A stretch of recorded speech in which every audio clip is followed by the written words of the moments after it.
Ah, la magie du streaming. On clique et hop, tout un univers de divertissement s'ouvre à nous, comme ça, instantanément. Mais est-ce que c'est vraiment immatériel tout ça?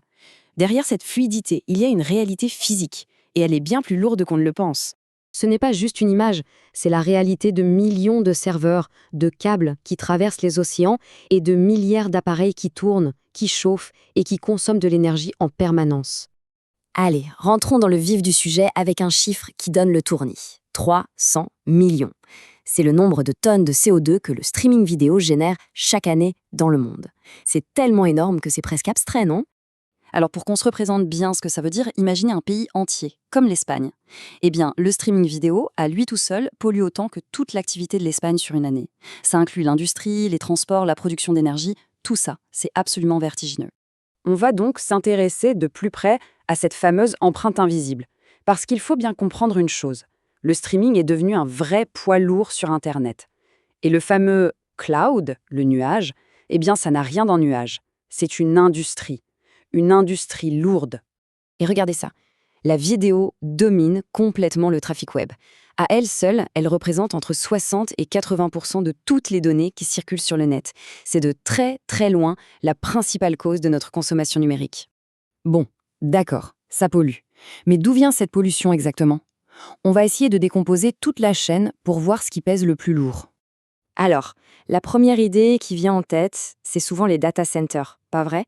Ces immenses hangars remplis de serveurs qui tournent jour et nuit. Bon, c'est une partie du problème, c'est sûr. Mais ce n'est pas la plus grosse part. La vérité est assez contre-intuitive. Et la voilà, la réponse. Le principal coupable, ce sont nos propres appareils.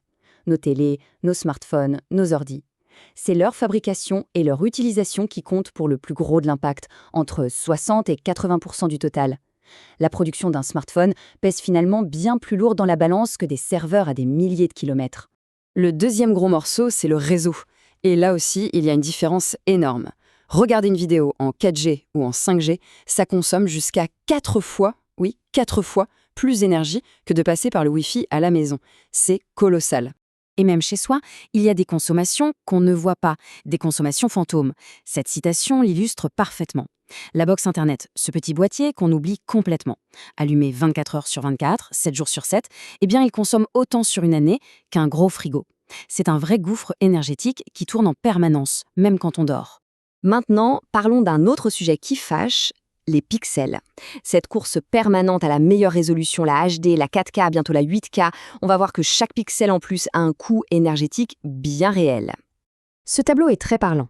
Regardez cette explosion. Passer de la HD à la 4K, ce n'est pas juste une petite amélioration. En termes de données, c'est multiplié par 4. Et si on compare à une qualité standard, l'impact est multiplié par 20. C'est une croissance exponentielle. Et c'est là que ça devient complètement absurde. Toute cette énergie, toute cette pollution, pour un bénéfice qu'on ne peut même pas voir. Sur un petit écran de smartphone, l'œil humain est tout simplement incapable de faire la différence. C'est l'exemple parfait du gaspillage. On consomme une énergie folle pour une qualité que notre propre corps ne peut pas percevoir.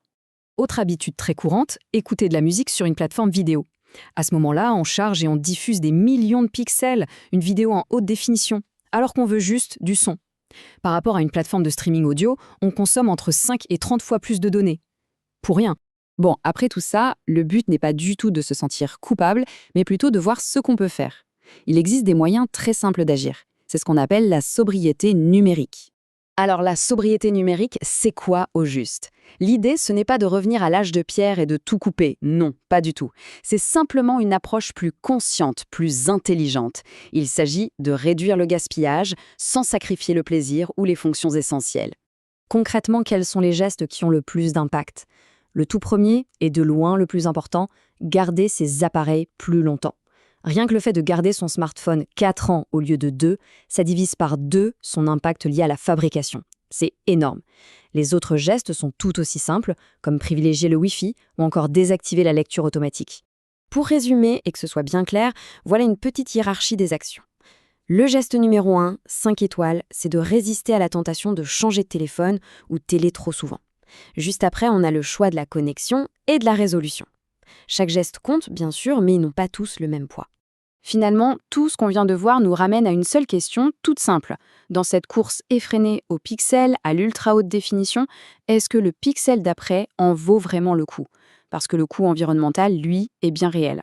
C'est une bonne question à garder en tête la prochaine fois qu'on lancera notre série préférée.